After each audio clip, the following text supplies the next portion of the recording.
Alright, what's going on YouTube? Figured I'd do a owner's review on a 2018 F150. This has the 5 liter with the 10 speed. Just picked it up a week ago. Traded in from a 2015 Ram 1500.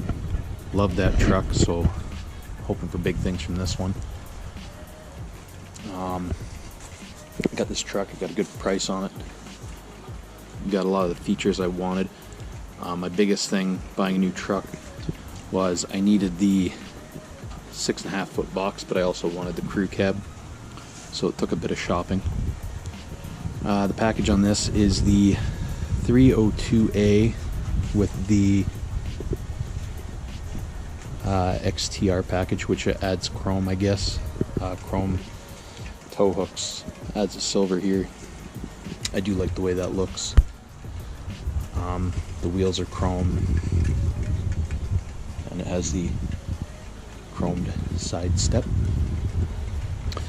I'm going to go into a few things I've noticed so far since I got the truck. Things I'm not really crazy about. So my Ram, I never had any issues with it. Fit and finish, it was a great truck. I got rid of it 99,000 kilometers. It started ticking. Was a lifter tick.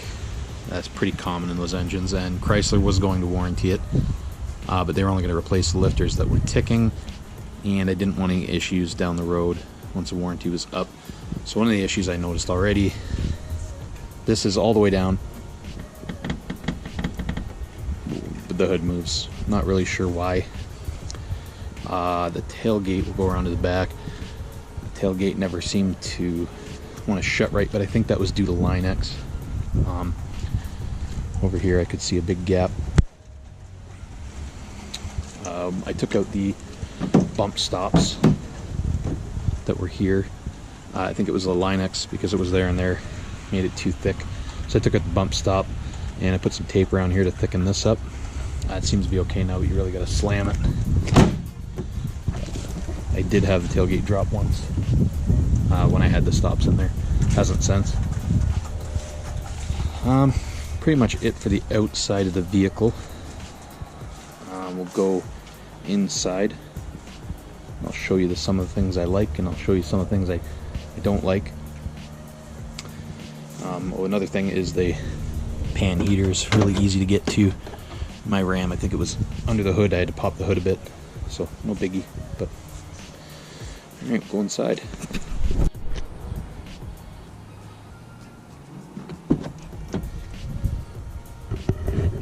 Like the door trim and everything. That's little random storage spots. You can put your, I put my wallet there so I'm not sitting on it. Lots of space down on the door.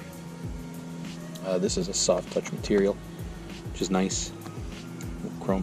Door handle's kind of weird. I had a passenger and they didn't know what it was. They were about to open the door while I was driving. Your locks are here. Window controls. It has the electric brake, which is nice. You can hear it grinding when I put it on. Well, not grinding, but I'm not crazy about the cloth in this truck. Looks like a U-Haul, but not a deal breaker, obviously, as I bought it. So another thing I don't like, something on the inside. The back, beautiful, lots of space. I like that. When you put your seats up, they lock up, which is nice, but there's no under-seat storage. Also, it doesn't come with these mats. I had to buy these. I'll do a review on them. They're kind of like a cheap WeatherTech, but they're Ford brand, I guess. Yeah, so that's it. That's for storage. Like, I had a first aid kit. I had tow rope and everything else before. The other seat goes up. I guess it would be I don't know, split seat, which is nice, I guess. You can have somebody there and put the floor down for stuff. It has the map pockets. I always put a seat cover on my seats, not because I don't like the pattern on the seats, but it's not because I don't find the seats comfortable or anything. I get in and out with a lot of mud when we're ATVing, and I just don't want to total the seats. So there's a lot of space back here, which is why I wanted the crew cab. The interior lighting is LED, I guess, which is nice. So you pop this down, you got cup holders. There's some charging ports for your passengers in the back, and you can put an adapter in there. It does have a rear sliding window, which is a package thing. I mean, if you get a base, it's not going to have that, which is not a deal breaker for some people. It wasn't for me. That was just a bonus that came with it. So get in the truck and have a look. So, you know, I was never a big fan of the Ford interior. I kind of like the Rams more. Your glove box locks. There is a light in there. Again, part of a package, I think. You have to get the 302A to get that. Or maybe the 301. Not 100%. You know, there's a... I don't know what you put there, pens or something, I don't know. There's a little lip, but it's not gonna hold anything. Dash is hard. On the Ram, I had this big opening here, which is great. My wife always threw her Subway there, or whatever else she could find to throw in there. This has auto dimming mirror. I haven't really noticed it yet, and it's another one of those things I'm not really keen on. Doesn't matter to me if it has it or doesn't have it. It does have a little rubber mat here too, spot for, you know, random crap, your cell phone, so it doesn't fly off the dash. It does have a sunglass spot, which I like that. It's kind of cool. I mean, I remember old cars had it, but all your controls for lighting on this, you got them right here, so you can turn on your light, the passenger light, turn off the lights, turn on all the lights. This one, I didn't know it at first. I had that on. It was in orange. Now it's in green again, but when you open your doors, your lights don't come on. So I turned it back on. Didn't realize it until I was kind of playing with things inside.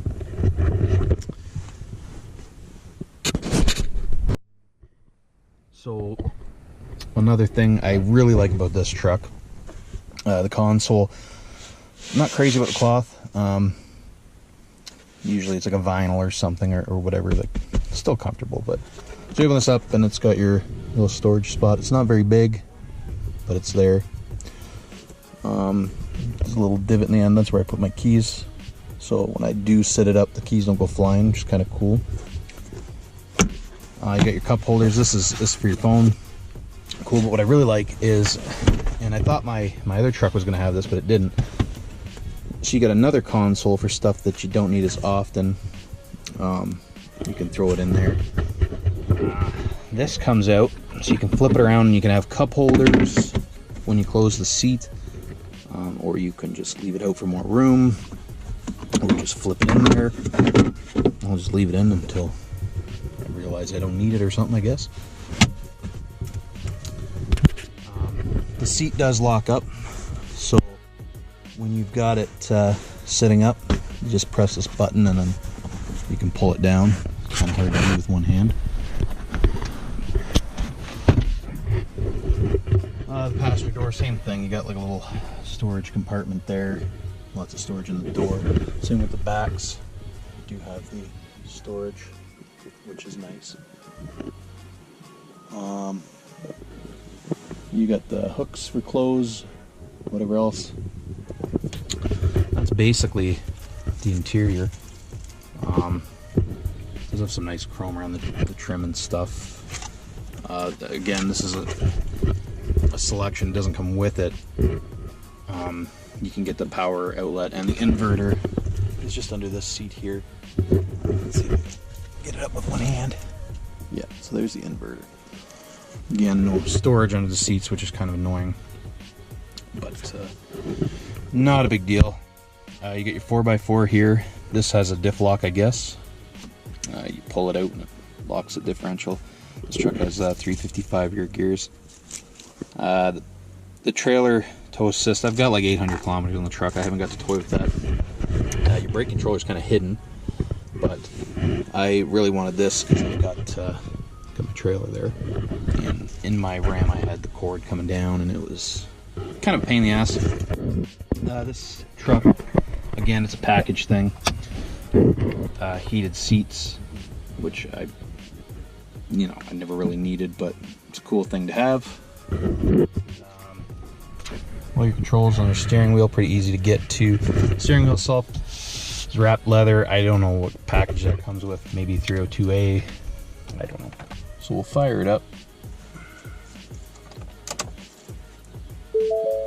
Get a cool little logo there.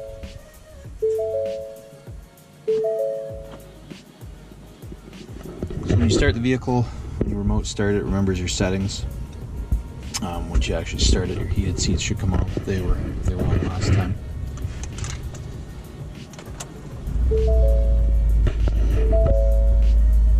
There they are.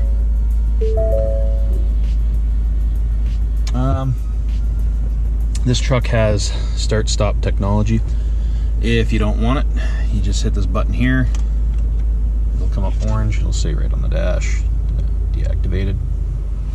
And again, comes back on. So I didn't do a lot of research on the start-stop on this engine. I didn't know how it worked. Well, I mean, obviously I know it starts and stops the engine. So basically what happens is when you are stopped with your foot on the brake, turns off the engine if it has enough battery, if your AC or your heat isn't on all the way, if it doesn't need the power. But I didn't know if you're in defrost, if your defrost is on, it won't turn off the engine. I don't know if it's because it assumes you need the power or to keep the heat flowing, I don't know. This truck does have nice gauges at the top there. Tells you your oil pressure, your transmission temperature, your oil temperature, your fuel level, obviously, your RPM, your what mode you're in. I like the little menu here. You can kind of go through it. Your trip tells you your fuel history, your orientation, your compass. I don't know why, but it does. Back to the fuel screen. You go back, you go to display mode. It'll tell you your speed, your speedometer, and your digital speedometer, engine hours, tire pressure, transmission temp, distance to empty, basically the same stuff over and over again. So it's cool. Other little menus you can fiddle with. Power distribution, off-road status. I guess I don't have the in-depth 4x4. Maybe if I put it in 4x4 it'll give me those options. I'm not quite sure.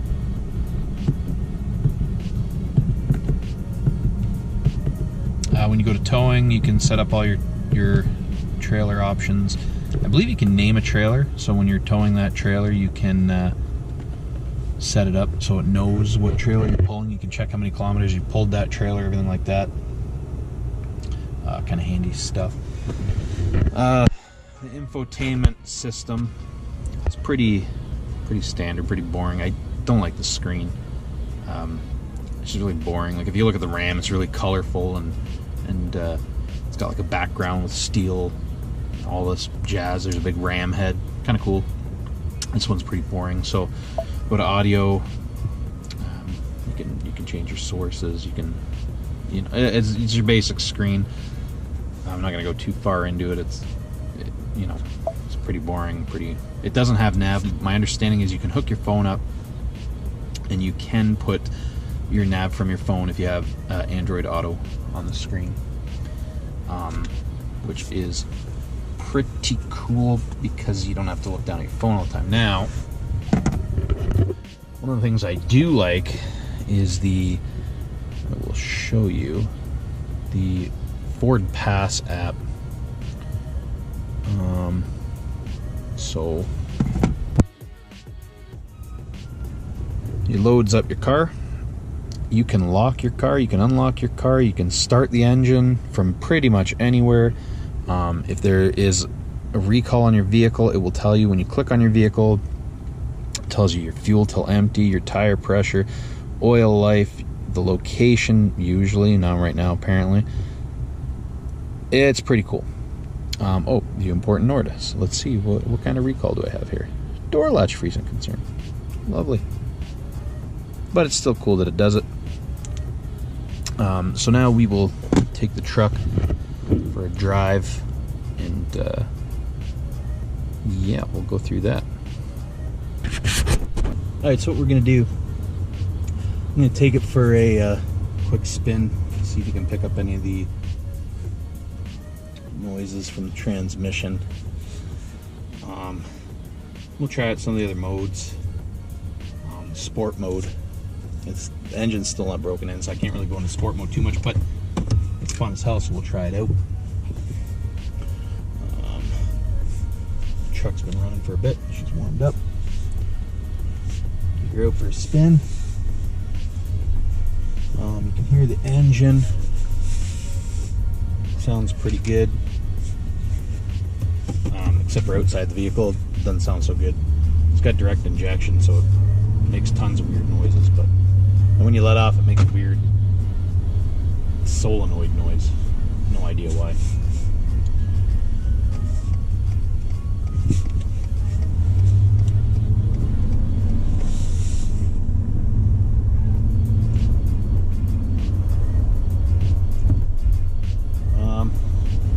So when you drive it in regular mode, my fuel economy right now is 13.8 liters per 100 kilometers, but it's colder out right now, so I do let it run. I let it idle before I go work and stuff. It's only got 781 kilometers, so I can't really lay into it in sport mode. The break-in, recommended break-in is 1,600 kilometers, but we'll get on a little bit. So you can hear the difference. Sport mode basically holds the transmission longer, so your RPMs are more in the meat of it. Gets you more power. The throttle is way more responsive in sport mode. There's also an eco mode, which lets you out of the gears faster, keep your RPMs down, and your throttle's not as responsive, so you won't accidentally stab it and get all this power. Give it a go and see what she does.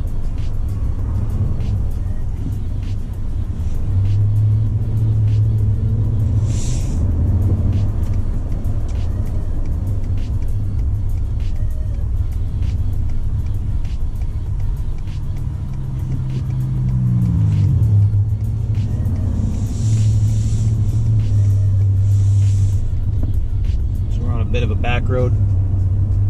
Try and let this person get ahead of me a bit. We'll switch her into sport mode. Switching into sport mode, there's just a button here, and you just push it a couple times, and eventually it goes to sport. So.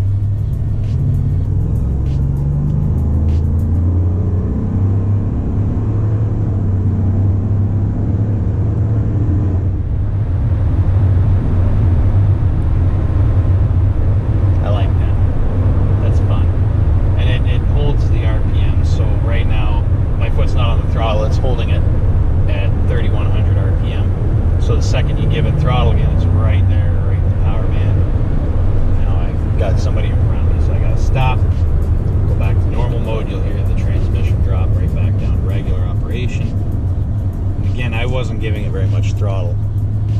Sport mode, I guess it changes your throttle response because my foot was never near the floor, and it just gets up and goes. And now we're back to normal, and it drops the gears like regular. When you're in regular mode, it drops the gears around, I don't know, I want to say about 2,000 RPM. It'll drop it and then go to the next gear, keep going on. When it's in eco, usually around 1,500. The RPMs don't go up very much. It kind of just hangs out. It's pretty boring in eco mode, but the whole point is fuel economy, so it is what it is.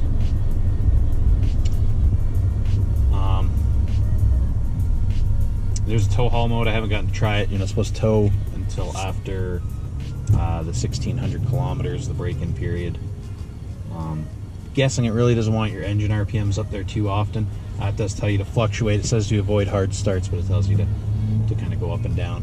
It always kills me when I see people driving brand new trucks and they're flooring it. You know, that's somebody else's problem eventually. But it is what it is. Overall, the ride in this truck is pretty comfortable. It's not as good as the Ram was, but I noticed going into corners and stuff, it doesn't have the same body roll, which is nice too. I've only had the quad in the back once, so I've only had the truck for a week. It sags, not quite like the Ram, but either way, I'm still going to put timbrins in this truck. When I have my trailer and my quad in the back, it does tend to sit on the bump stops. And the timbrins, what they are, is a bigger bump stop, and basically it just won't let your truck sit below level. So if you're overloading your truck all the time, it's basically a rubber spring. You know, there's other options out there. I've heard of sumo spring and all this stuff, but Timbrin is what I went with. Timbrins are made in Canada, I guess, so we'll go with it. The 5-liter engine, which is what this truck has, really powerful. Really, it compares like identical to the Ram. With the sport mode, it feels way more peppy. The power's right there. It has dual port direct injection, and it's noisy. It ticks and it makes noise. It sounds like a diesel engine. You know, it's not bad. It's just hard to get used to.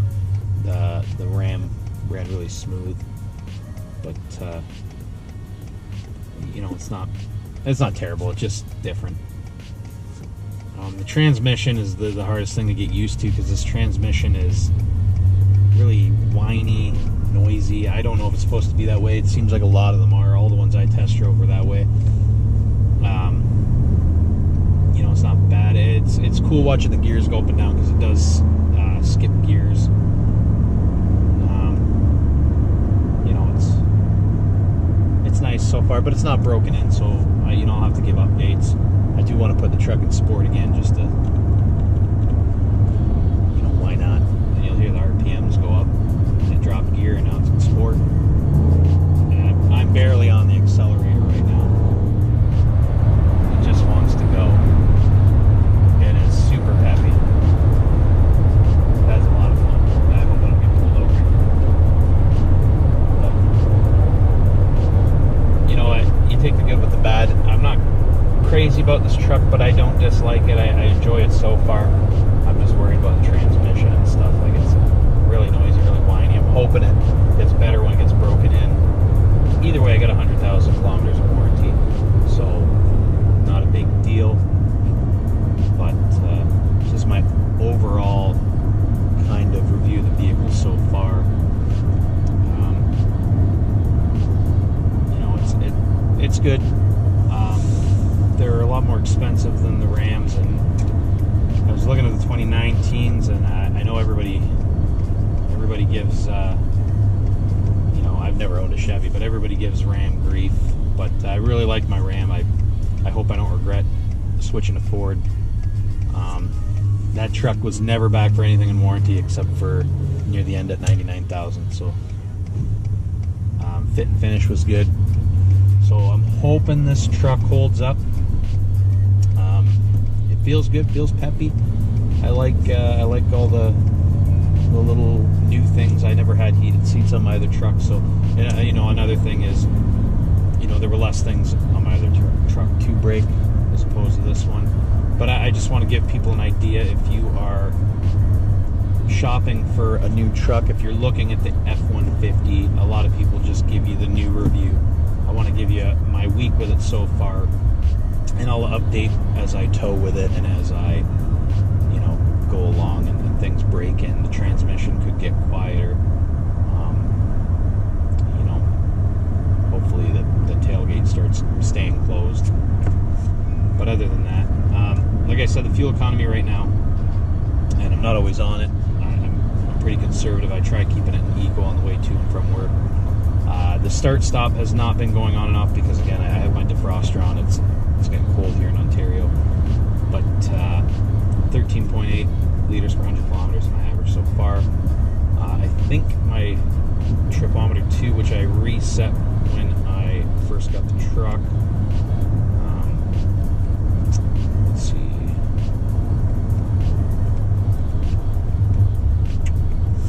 Yeah, 13.6 is my average.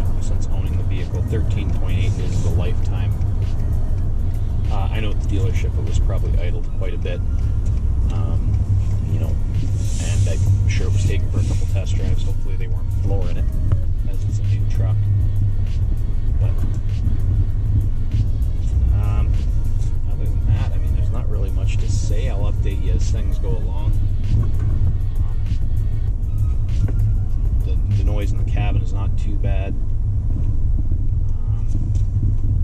The only thing I'm not sure about really with the outside of the truck, aside from the hood and the tailgate not closing very well, is the aluminum. I do have Line-X in the back because I have a quad in the back of my truck every weekend. I'm out mudding, I'm out, you know, doing whatever. So, you know, the aluminum bed, when you're walking in it, really creaks and cracks and makes all kinds of funky noises, which I'm sure my steel bed never did in my Ram, and I'm sure in the Chevy the steel bed doesn't. But in this thing with the aluminum, it is noisy. But other than that, I do love the truck. I mean, I'm just trying to give my initial review on how I feel about it. Everything works the way it's supposed to. The start stop works when you don't have your defrost on. The remote start works. The heated seats, no problems there. The back window, I've had it open a couple times, even though it's not summer. It works. Everything works. So these are just things I've noticed with my truck, gripes I have with it, but things I love about it. The sport mode, super fun. This truck is peppy as all get up. When I had the Hemi, I remember watching videos about the 5-liter, beating it in races and stuff, and I could definitely tell you in sport mode I can feel it. It would definitely take my old truck, no problem. I know the EcoBoost is a little faster. I wasn't sure if I wanted the twin turbo. I kind of like sticking with the V8. I like the noise, I like the rumble.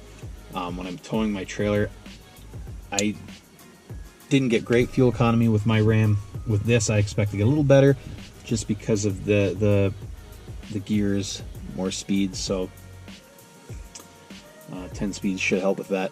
My buddy has an EcoBoost, and his fuel economy is about the same as a V8. So I don't think the EcoBoost saves you a lot on fuel.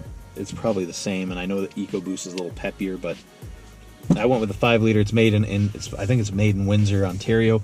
I live in Ontario. I live in Canada, so you know, it's kind of cool having a part of your truck, big part of your truck assembled in your country, and I kind of support that. So that was a bonus for me. All right, guys, so that's my review. If you have any questions, anything else you'd like to see, just let me know. I will keep you updated as I go. Again, the only thing I think is the transmission. I'm not sure. I know a lot of people have had issues with it. Mine does sound whiny, but it shifts fine, and in sport mode, it feels great. So any questions, any comments, let me know, guys. Anything you want to know, anything you want to see, any questions, anything I can help you with before you buy this truck, before you make the decision to spend a lot of money. Maybe I can help you. Anything, any features you want to see, let me know. I have no problem. I can make a quick video. Anything, guys. All right, thanks for watching. See you next time.